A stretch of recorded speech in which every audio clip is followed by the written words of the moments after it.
ustedes entiendan de... Al zapato su 10. Tenemos que ir al bote. Pero éramos muy jóvenes. El caracol dice que yo soy hijo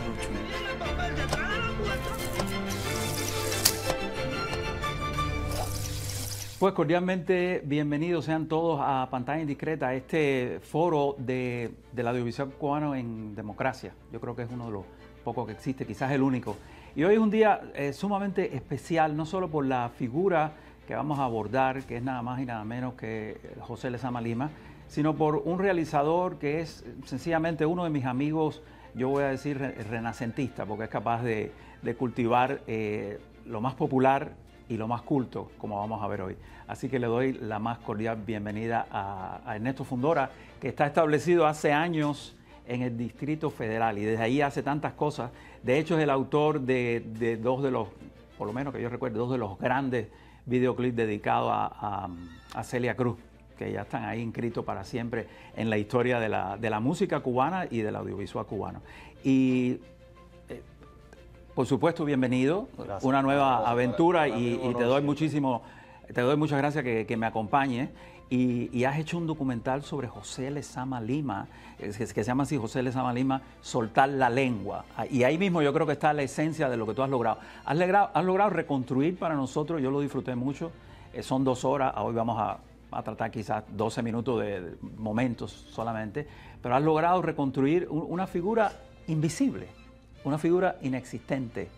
¿De dónde parte la idea? ¿Cuándo tú dijiste, voy a hacer algo sobre Lezama Lima? Bueno, lo primero es eso que tú has dicho, lo fantasmagórico de este personaje, ¿no? Exacto. Este personaje, yo hice mi trabajo de servicio social cuando estudié cine en los archivos del ICAI y de la televisión cubana.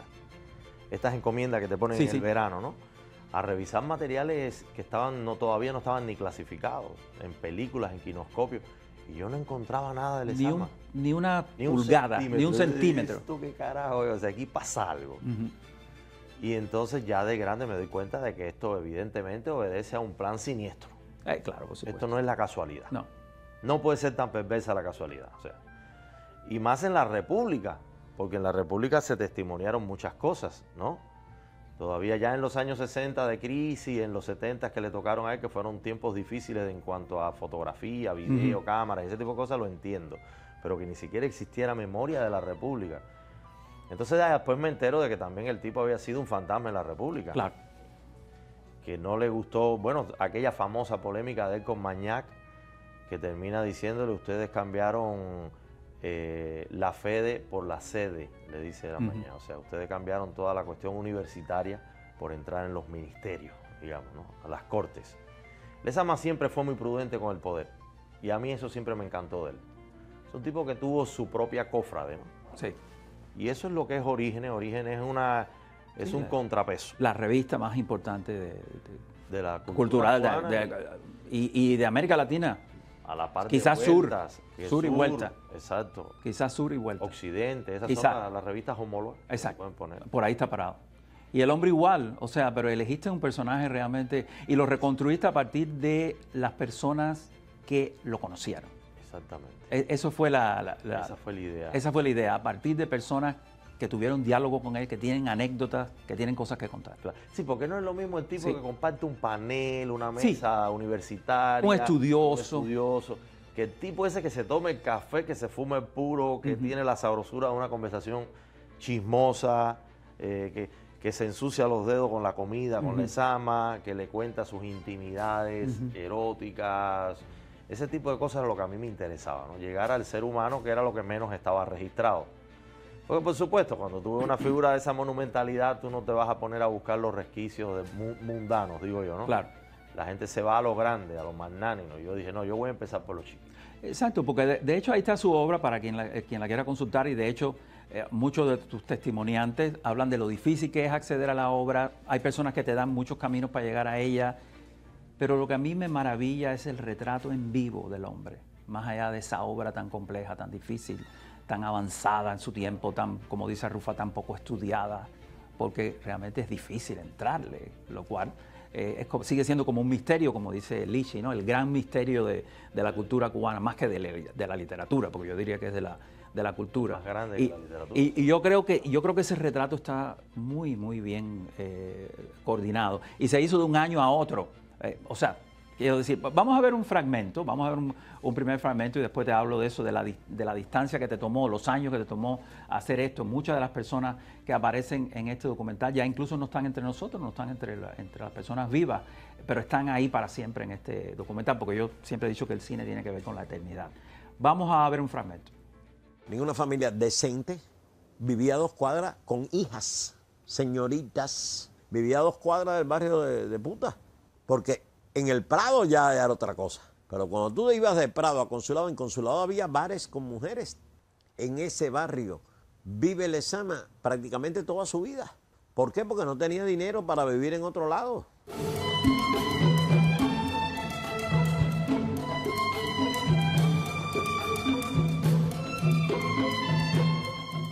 Lezama era, tú sabes que era bibliotecario del Príncipe, de la cárcel de La Habana. Es decir, el poeta más hermético, más difícil que había en Cuba, y sin embargo, era amigo de todos los delincuentes, ¿no? Porque estaban allí, tú se lo venían a ver y Lezama le facilitaba un libro para que leyera, le daba un libro para que le recomendaba algo, o le prestaba 5 pesos a lo mejor. Un día le preguntaron, ¿por qué usted dejó de trabajar en el Príncipe? Dice, bueno, imagínense, mi vida era muy angustiosa. Yo estaba tomándome un refresco, un café de La Habana, y entraba alguien y todo el mundo seguía muy feliz, pero porque no sabían que aquel estaba era guarandiza, que cuando se tomaba una cerveza acuchillaba a todo el que estaba a su lado. Entonces yo conocía a todos los delincuentes de La Habana, decía Lezama. Me acuerdo, un viaje de Moreno Fraginals a París para que le trajera unas sábanas, porque las sábanas estaban viejas, no tenía sábanas. Estamos hablando de una familia pobre. La riqueza era nada más que del espíritu. Ahí empezamos a entrar. Estamos viendo aquí en Pantalla Indiscreta fragmentos de un documental extraordinario que Ernesto Fundora ha dedicado a Lezama Lima. Me faltó decir que también eres escritor, porque de hecho te has presentado aquí en la Feria Internacional del Libro de Miami, así que otro de tus méritos.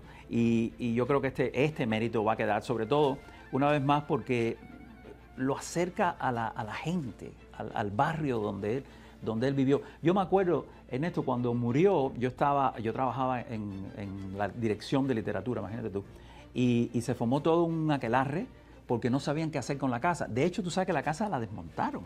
Sí, me acuerdo. Esta parte que tú estás mostrando es lo que hay ahora. Lo que hay ahora que es un museo. Que es un museo, pero ni parecido a lo que fue su casa. No, porque ellos tumbaron el muro. Exacto. Y Sí, pero se llevaron todos los materiales para la biblioteca, tengo entendido, sí, para la llamada reserva. Exacto. Pero es curioso, un país que mantuvo la casa de Hemingway sin tocar, desmontan la casa más importante de la cultura cubana.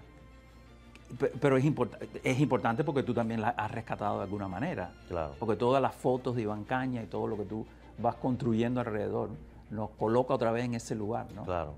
Me estabas haciendo una anécdota de Lichi tan graciosa. Sí, que Lichi de que es una casa tan angosta, tan austera.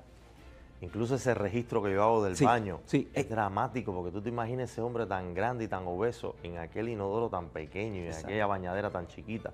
Entonces Lichi decía, parecía la casa de un enano habitada por un gigante. Por un gigante, claro, por supuesto, y con todo lo que eso implica, que es un gigante increíblemente de la cultura cubana. Siempre me llamó la atención, no lo ayudaron en ningún sentido, quiere decir, Bueno, para moverlo del lugar. Dicen que hay una época en, Sí. en que ya no les conviene tenerlo en esas condiciones y que la prensa internacional tiene tanta curiosidad con el estatus de Lezama que lo quieren llevar al Vedado y él no se deja mover de allí. Porque él decía que se iba a morir de tristeza si lo llevaban a una mansión de esa en el Vedado, Sí. donde él no viera gente, donde no estuviera en su barrio. Vamos. Él vivió ahí toda su vida. Es verdad. Vamos a una pausa, regresamos aquí enseguida. Esta es una mirada breve a Lezama Lima, cortesía de Ernesto Fundora. Regresamos aquí enseguida.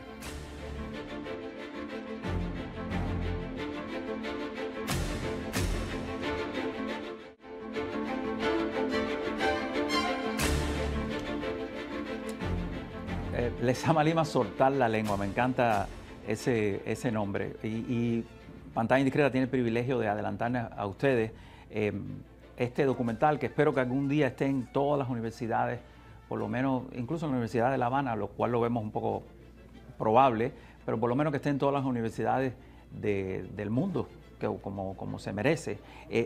¿Grabaste de qué año a qué año? Porque están los créditos, pero sería bueno que la persona lo supiera. Empecé 2009, inicio de 2009 y terminé hace unos par de meses. Cuando hablamos de cine independiente, estamos en presencia del cine independiente, porque siempre hablamos muchísimo de lo que hacen las nuevas generaciones cubanas con respecto a, sobre todo en Cuba, las muestras de cine joven, muchos son de cine independiente. Incluso ahora hay productores independientes en Cuba que están haciendo muy buena labor. Claro. Tú eres un antecedente de todo esto, porque desde jovencito, desde muchachito, estás trabajando el cine independiente y las ventajas son obvias. Tú haces lo que tú entiendes que tienes que hacer. Con libertad. Con total libertad. Claro. Y te pusiste, el corte que yo vi dura 2 horas, que se puso en la Universidad Internacional de la Florida, pero tienes hasta una serie y todo. Empiezo haciendo una serie porque me di cuenta que cada interlocutor me había dado más de 1 hora. Y 1 hora interesante, ¿no? 1 hora de cosas que valen la pena escuchar. Entonces las organicé primero en módulos temáticos de 40 minutos, 1 hora, y cuando tenía 15 tópicos armados empecé a sintetizarlos. Vamos a ver otro fragmento de este extraordinario documental. Yo creo que la mejor forma de entender al examen, y esto se me acaba de ocurrir ahora, ¿sabes cuál es? Léete. Si no lo entiendes, pues vételo a leer. Y segundo, no trates de acercarte al examen como un misterio, ni como una leyenda. Lezama no viene de ninguna fuente de la cultura cubana, ni conduce a ningún lado. Es la historia de un gordo solitario, un hombre solo, con unos pocos amigos, que le gustaba comer, que le gustaba imaginar, no tuvo descendientes. Con él comienza y termina un enorme misterio que se llama José Lezama Lima. No lo entendieron ni lo que hicieron en la República, no lo entendieron ni lo que hicieron en la Revolución, no lo entendieron ni lo que hicieron nunca, salvo sus 6 o 7 amigos que siempre lo estaban esperando. Lichi, que es razonable siempre, Elisa Alberto Diego, dando su opinión. Estoy aquí con Ernesto Fundora, que es el director de este documental. Y ciertamente es un privilegio que hayas contado con tantas voces, porque es un coro, ¿no? Es un coro. Es un coro de voces en Cuba y voces en el exilio, que quizás esa puede ser también la Cuba futura, a la Cuba que algún día aspiramos, donde todo el mundo esté no de acuerdo, cada cual piensa lo que quiera y en la orilla que haya elegido vivir. Exactamente. Y de alguna manera te propusiste eso, ¿no? Sí. Tenía que estar. Yo quería esa heterodoxia que es un signo de esa república que ha sido tan criticada. Porque incluso en el momento de Batista, que es un momento deplorable desde el punto de vista democrático, en el sentido que fue un golpista anticonstitucional, sí sobrevivió una diversidad de tendencias ideológicas en Cuba que iban desde lo liberal, lo conservador, lo socialista, lo ortodoxo, los comunistas, el movimiento estudiantil, el 26 de julio, los universitarios. O sea, había un espectro tan plural y diverso y todos coexistían con un tono de respeto. Sí, eso siempre lo supe a través de Marinello y Mañac, que se pedían la cabeza y luego almorzaban juntos porque eran muy amigos, y se adoraban y estaban en las antípodas. Vamos a ver otro fragmento, no queremos perder la oportunidad de seguir viendo fragmentos, no obstante la conversación que por supuesto tan animada que tenemos con Ernesto. También se burlaba de Fidel Castro, me decía, hoy lo vi por televisión, y dice, chico, qué ridículo es, ¿no se ha dado cuenta que parece un Boy Scout con los bombachos eso y las botas amarradas hasta arriba? No se da cuenta que todo eso es ridículo a su edad, ¿no? Pero el interés, yo creo, de Lezama, yo creo que se basa en otra cosa. Lo que yo diría que es la poética para el siglo XXI. Y se basa todo, yo creo, en el regreso de un idealismo, el regreso de una utopía, el regreso de una fe en la cultura. Ni la llamada posmodernidad lo que ha hecho es que ha llevado la cultura a una vulgaridad degradante que nos ha hecho perder en la fe en los valores de la educación, de la cultura, de la lectura. Es decir, en ese sentido debemos ser de retaguardia, debemos ser críticos de esta modernidad que nos está asfixiando, ya sea con los teléfonos celulares o con el internet. Una de las cosas refrescantes acerca de Lezama es que nos está recordando constantemente acerca de ir más allá de nuestros límites. Esa proyección hacia el futuro, esa reconstrucción de cómo cabe el individuo dentro de un coro más amplio, por ejemplo. Las magníficas meditaciones de Lezama sobre la nación, sobre Cuba en el cosmos, digamos. Todo esto es, qué duda cabe, es bellísimo, es hermosísimo. Y yo creo que esa es su gran contribución para el futuro. Eso es lo que debemos rescatar. Vamos a una pausa, pero se dan cuenta de cómo se va moviendo deliciosamente este documental desde lo más culterano a lo popular y viceversa. Va de un lado hacia el otro. Es un gran rompecabezas que se llama Ante Nuestros Ojos. Vamos a una pausa y regresamos aquí enseguida.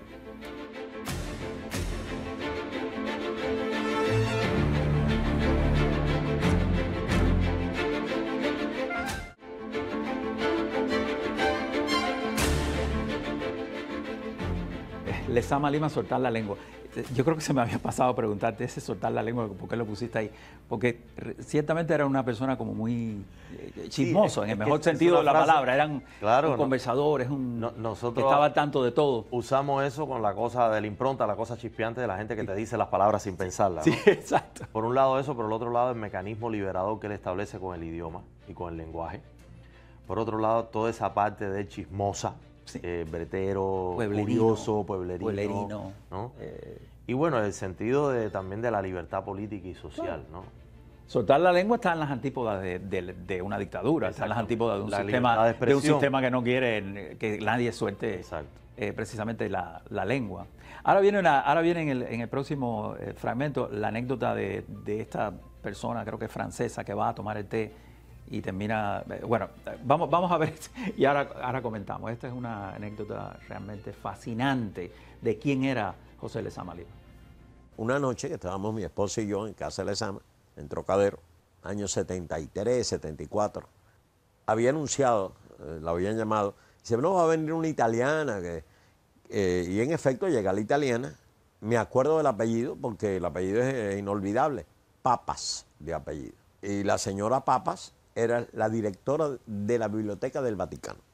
Y era costumbre en la casa que como a las 10 de la noche, siempre que íbamos una vez a la semana o cada 15 días, depende de los libros, ¿no? María Luisa preparaba por la mañana una tetera.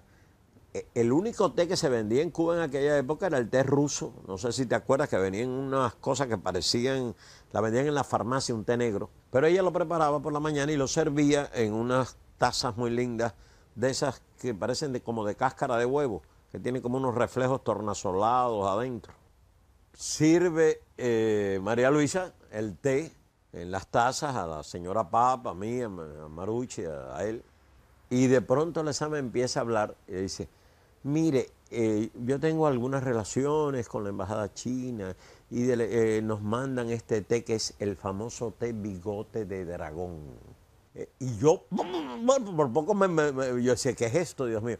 Y este era el té que tomaba Chuang Tzu. Quizás usted recuerde en uno de los cuentos de Chuang Tzu, porque Chuang Tzu esto lo aprende en Lao Tse y es un té que hay que dejar reposar. Y entonces empieza la historia del té bigote de dragón.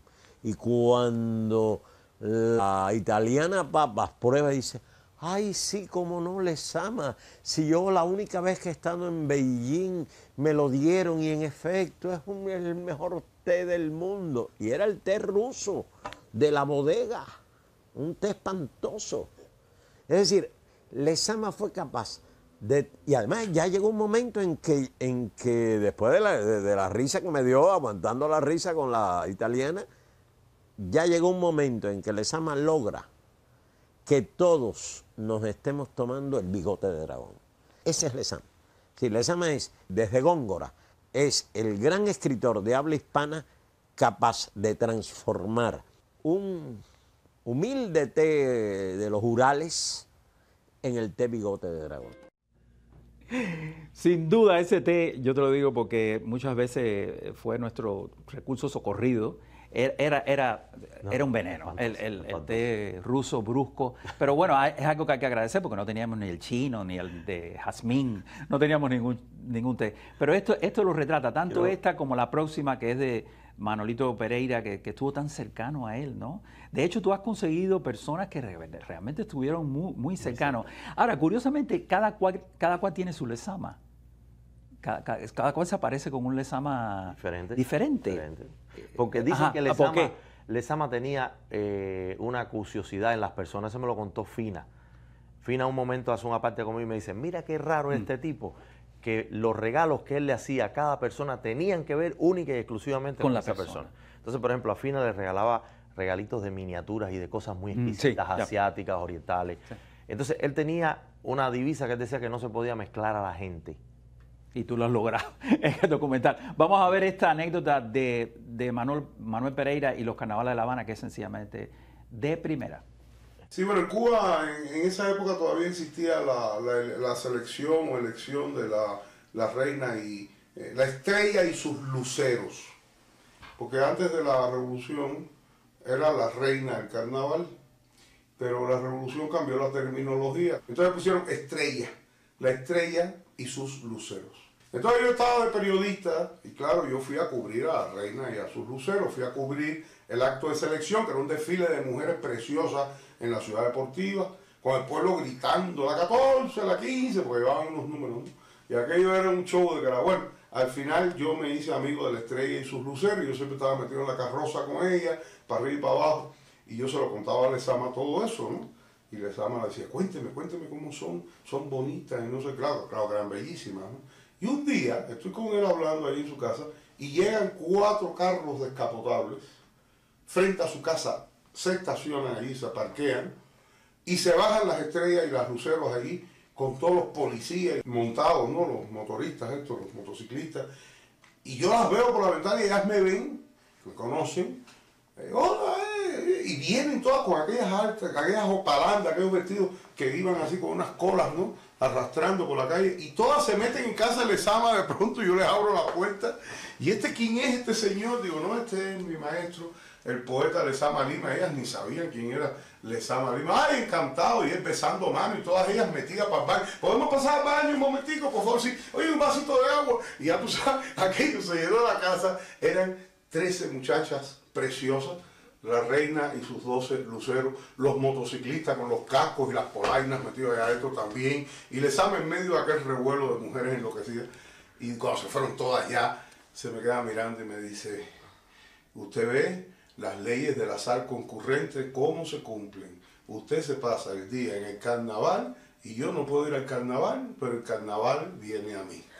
Porque Lezama era un individuo capaz de permanencia, era un individuo muy centrado, aún en la adversidad más grande, él estuvo muy centrado, sabía que el dolor lo estaba matando, pero estaba centrado, porque a diferencia de otras personas, Lezama no buscó la puerta fácil, Lezama aceptó su destino, y ese es uno de los enormes méritos de mi compadre José Lezama Lima.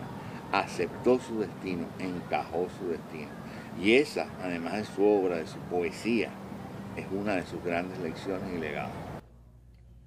Un privilegio para la cultura cubana, sin duda, este rescate. Y me pregunto, ¿alguna vez estará en La Habana? Quizás, el paquete quizás lo tenga, pero oficialmente es muy difícil. Sí. Y espero que sí, por una razón. Sí. Un personaje en la historia de Cuba como Miguel Díaz-Canel tiene la obligación de acometer ciertos desafíos si quiere verdaderamente convencer al mundo y a la ciudadanía cubana de adentro y de fuera de que él no es un títere. Entonces, como único un presidente de esa magnitud demuestra que no es un títere, es acometiendo una política de alto riesgo, haciendo cosas que sean de osadía, que lo diferencien y lo particularicen y que demarque de alguna manera un tono de transición.